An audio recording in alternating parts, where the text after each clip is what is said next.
What is up, guys? How we doing? Welcome back to another episode of the Jedi In Exile. And my goodness, we are still on that Mando hype. Still on the come down from episode 1. Episode 2 absolutely delivered. So this is episode 2, season 3, the Mines of Mandalore. Let's jump straight into it.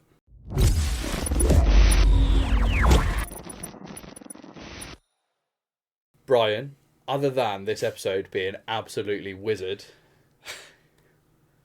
talk to me about your thoughts. Yeah, loved it. There's just no preamble in this series, is there? And again, like we said last week, I think that comes from The Mandalorian basically having season 2.5 in the Book of Boba Fett.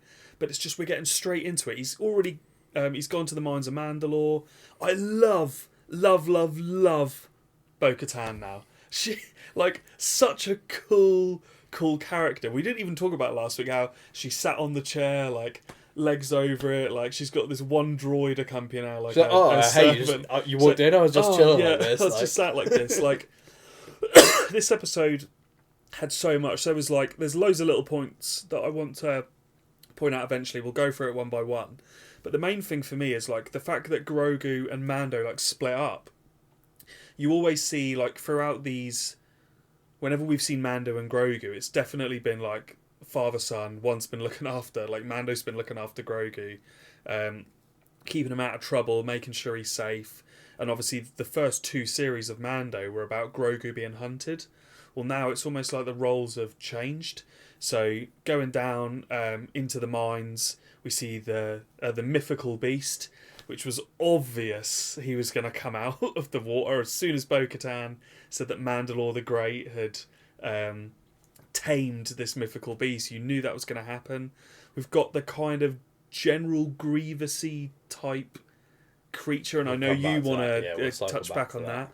But there was so many cool things, and just to see Mandalore, that's one of the only things actually that I will say as a negative on this episode. It would have been really cool, especially when Bo-Katan came down to the surface, when she looked over and said, "Oh, this was once a thriving city." I was expecting flashback. I really expected it almost to pan across to how Mandalore used to look. Yeah, I was expecting. And that was the only thing I was expecting.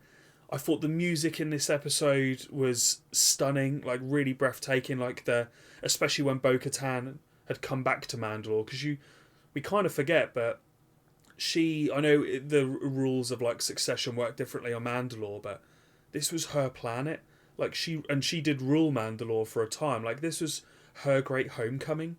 So obviously a lot of the focus is on Mando because he's got the Darksaber and him trying to redeem himself. Two very different entrances to Mandalore, because obviously Din makes the big kind of thing in the ship of this is where our people come from. Yeah. I've never been here either. Yeah. So he's going there not knowing what to expect, and she's going back with all of these kind of bittersweet memories of what used to be. Yeah, and I think especially for Bo-Katan, different to Mando, obviously, because you just said, he's never really been there. Bo-Katan, it's she probably never thought she'd go back home because of the poisonous atmosphere and everything else. It was a very Dagobah swamp type entrance when he was going through the storm. I was oh my god, it's Dagobah 2.0. But no, it was such a cool episode. I think if we, let's go for it from the beginning. So the start of the episode, we get Peli back in it straight away. Her and such a great character. The tap droids and stuff, and R5. So can we just say, we just spoke about it off camera. So I've written down in my notes the droid from A New Hope. You have had it confirmed. Yeah. So that is the droid that. Well, yeah. So just talk a little bit about, because you've read a bit more about this as well. So the astromech that features in this episode is the same astromech that Uncle Owen attempts to buy from the Jawas. It's got a bad power converter. Hey, what are you trying to pull on us, hey? So it's the same droid. It's R5. Yeah. And the thing that is kind of my useless piece of knowledge about R5 is that I've read more than you kind of knowledge. Yeah, it's watch me flex. Watch me flex. Let him cook. But essentially, kind of, if you go read A Certain Point of View, which is a selection of short stories all based from the point of view of minor characters within... they've released A New Hope, and they've also released Empire. Yeah. if you go read the New Hope one, they kind of they tell the story from R5's point of view, and essentially when they're in the Jawa sandcrawler, R2 tells R5 that he's on this secret mission from the rebellion. It's to save the galaxy, blah blah blah blah blah. So when R5 like essentially overheats and explodes when he's being sold to Uncle Owen, he does it deliberately so that R2 gets picked instead. So R5 is actually the secret hero of the rebellion that nobody knows about. It's such a R2-D2's mental only story. hope. Exactly. I love little stuff like that, and I love that they've pulled this droid out, because I mean most Star Wars fans I think would have looked at that and said like, oh my god, we know him, or we know this droid from somewhere. And it's so cool that they can just pull things out like that, because it's only 5 years after Return of the Jedi. Yeah. This is now 7 years. I think that Jon Favreau confirmed that the first 2 seasons of Mandalore were 2 years. So I think there's some controversy around that at the moment, because they don't like a timeline, of the way it's been quoted and the way that he phrased it and stuff. But essentially, yes, that's what we think. Some new information that I got from here as well. Boonta Eve is a holiday. Yep. Like there's Boonta Eve and then there's Boonta Week, like, which is obviously like some excuse to get drunk. I thought Boonta Eve was just a place where they did the pod racing. But obviously the pod race is to celebrate some kind of holiday, Eve, like the Boonta Eve pod race. So that was something that I thought was just, again, a random piece of information. I love that they just dropped it in, though. Like, they didn't have to say anything. This is what I love about their approach. Filoni's prequel love is coming out. This is what I love about the approach, though, is how many times do we get stuff like this, where it's like, see, if you haven't watched the prequels, that line still makes sense, because you go, oh, Boonta Eve, that's a holiday, blah, blah, blah. If you've then watched the prequels, you're like, oh my god, now the pod race makes sense. Like, all of this, like, we're joining the dots, we're connecting it together. I love it how they'll join dots that were done, like, 25 years ago. Like, and George Lucas didn't come up with Boonta Eve. Maybe he did think Boonta Eve was a holiday, but, like, Dave Filoni and Jon Favreau have watched, obviously, everything that they've watched, and they've had numerous conversations with George Lucas, and they can just say, I wonder if Boonta Eve's actually could be a holiday. Like, I just love that that's the way their minds work with Star Wars. So I absolutely love that.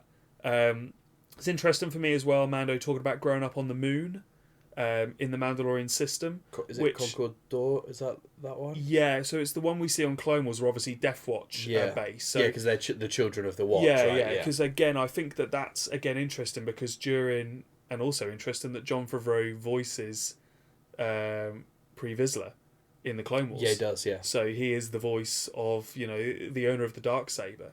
So, again, I find that interesting that in the Clone Wars, they're seen as the bad guys. In Mando, they're seen as, like, the good guys, keeping the creed alive, all of that. So I found that just, again, little bits that make you, as a real Star Wars fan, you start to think, you're like, oh, it's just so different to how we'd always kind of pictured it. That whole sequence of him coming in, and I love the visuals of that as well. Him coming into the planet and seeing, like, the crystals, or the like crystallized surface, which has happened obviously from these, like, fusion bombs. Those weird creatures that I thought were Wookiees at first when they came out of, like... Yeah, I can't... Bo-Katan does say what they are, but... Well, they lived outside the cities, basically. They're like wild kind of animals. And there's something as well which made me love Bo-Katan even more. Like, and I think they've obviously done this deliberately. Mando really struggled to beat them.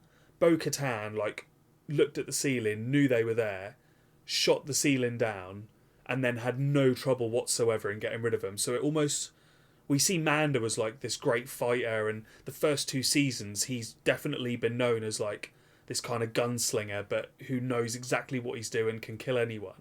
It really showed his, like, human side, and the fact that she knows the planet better than him. She arrives, she guides him down to the water. She has that class line where she turns around to Grogu and she's like, "What, you thought your daddy was the only Mandalorian?" So good. I know. I was like, this episode just showed Bo-Katan, because again, we've only just had, like, snippets of her, haven't we? Whereas, I mean, you could tell kind of all the buzz and talk and the interviews that people have done for this series obviously they've done the standard Pedro Pascal, the Dave Filoni, the John Favreau. Katie Sackhoff has been a huge part of the interview process for this, so you knew she was going to have a big role in this series, and I absolutely love it. I think she plays Bo-Katan brilliantly. I think that whole like person who's kind of lost hope, but also at the same time maybe hasn't lost hope, because you're always clinging to the fact of like something might happen. I love the fact that before she knows that Din's in trouble and she thinks that he's just back to visit her, she's like, I'm going to give him the message once and for all that I don't want him here. And then as soon as she's like, oh, he's in trouble, she's like, I'm coming. I'm going. I'm going to go save him. Something interesting as well, I don't know whether we've seen this in the first 2 seasons, the fact that he can pressurise his helmet.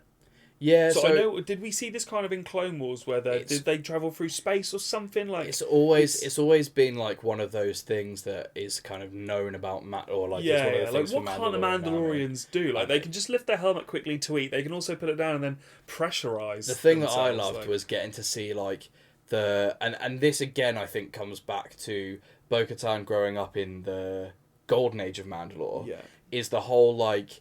Not only did she manage to completely like wipe the floor with these guys, we got to see the mini like energy shield, which became one of the go-to Mandalorian pieces of equipment. Because the whole point is that the Mandalorian equipment was created to fight Jedi. Exactly. It was created to counteract Jedi. And so I thought that was class to actually see that in live action. Yeah, and I think building on that as well, the reverse of that is when we see Mando take the Darksaber out. You can clearly tell he isn't practicing, because he was probably even worse than we saw him fighting Pre-Vizsla's descendant, Pax Vizsla, in the Book of Boba Fett. Yeah, where he has some kind of measure of the Darksaber. He was really poor with this one, wasn't he? Yeah, it's also that thing of... It's almost like he doesn't want the responsibility of having the Darksaber. So I think this comes down to something that happens in Rebels. And again, I think it's one of these things that they've just done so cleverly, because if you watch it, you look and you just go, he's struggling to fight these guys. He's struggling to lift it. When we've spoken about this before, watch it,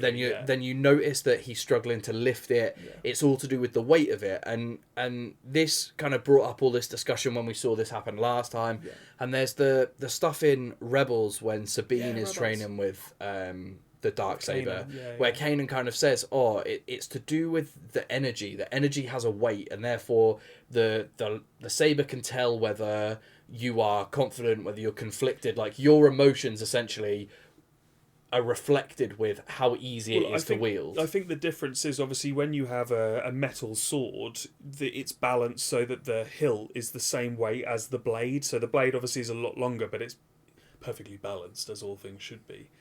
But with a laser sword, energy. The laser doesn't weigh anything. But then this is the whole point, is that they're saying that... So there's no... It's the balance.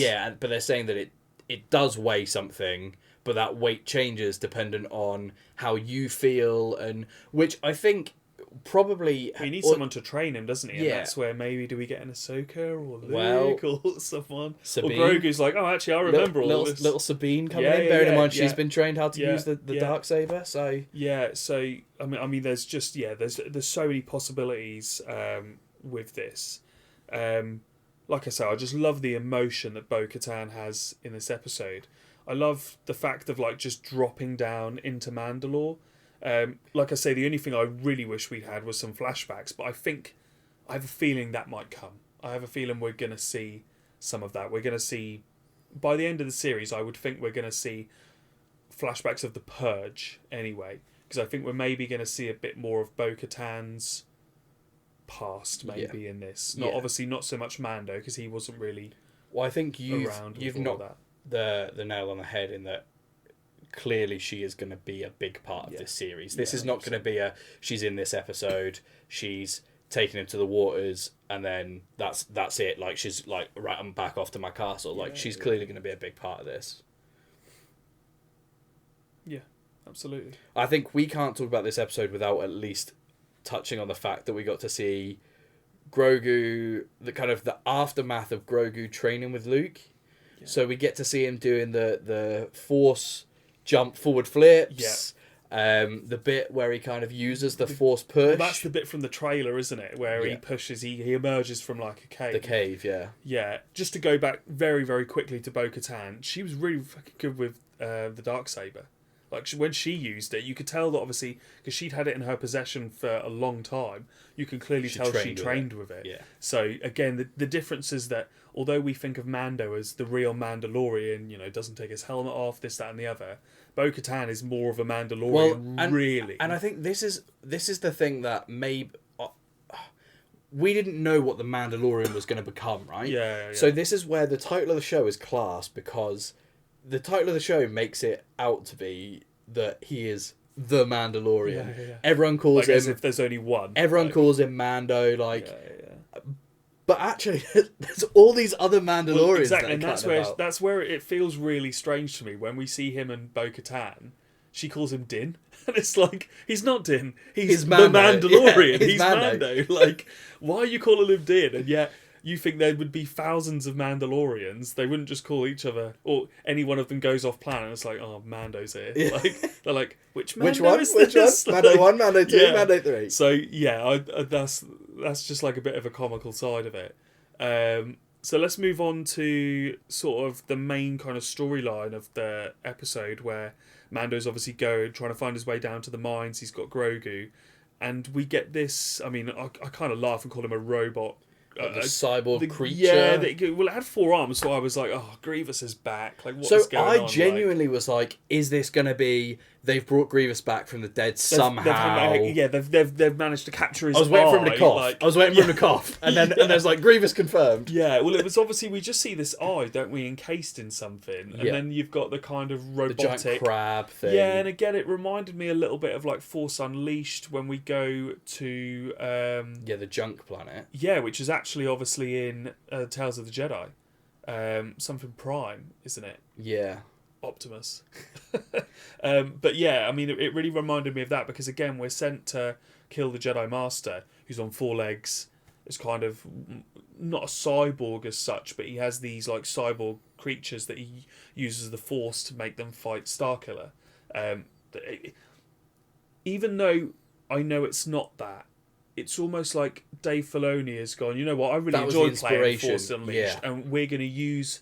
And he's done this in the past, used things from the expanded universe, from the old Star Wars that we know, pre-Disney, and he's kind of taken that and like just sprinkled it along. And so, I mean, I don't know whether we're going to find out who this robot creature was. If it's anyone significant, it probably isn't. But it's not. It's so good to like wonder. And with Dave Filoni, he's always planted it in our minds that you just this don't know. little person, you just don't know. it could have been someone really important, and it'll be from the prequels. So my kind of theory around that, and we chatted about this very briefly before we started filming, is that I got the impression that it was a Geonosian. Yeah. And I don't know if that makes sense or not. But all of the language was like the Geonosian type clicks, which obviously there's going to be thousands of languages out there in the Star Wars universe. It could have been any of them, but it was like the anatomy was very similar. It was the way that he kind of walked. It was like hunched over, looked like there maybe were like some wing kind of bits attached to him. I keep saying him, like, we don't know, but that's my thought, and that's going to be my headcanon until I'm told else. Like, that's the truth. Yeah, anything else. That's what I'm believing, is that it is some random Geonosian, maybe like Poggle the Lesser, Big Poggle, or someone like that, who's gone and like set up shop on Mandalore and just living his best life in the junk cave. I'm interested to see who else is on Mandalore, because obviously they said that once you're on the planet, you can't communicate with off it. I'm wondering whether there is anybody else on the planet, civilization, or people that survived, or I'm really just clearly life survived. Yeah, absolutely. Obviously, it's not a poisonous atmosphere. It's not anything. Maybe that's because I was kind of expecting him to come through it all and not see like civilization, but maybe see like an Imperial outpost or something that it's a top secret development, whether they were like mining something on Mandalore, or like whether it's a Beskar or whatever it is. Like, I kind of half expected to see Imperials, so the fact that we didn't see anything, it's almost like why has the Empire said that you can't go there? What benefit does it serve the Empire? So that, again, I'm assuming we're going to get answers to that. So, it's so exciting. I can't wait another week for It is. an episode. You guys let us know if we have missed anything that you thought was absolutely awesome. But if you've enjoyed hearing us talk about all of that stuff, then why not check out some of our other awesome content right here. And other than that, guys, we'll see you all really, really soon in the next one. This is the way, and may the Force be with you.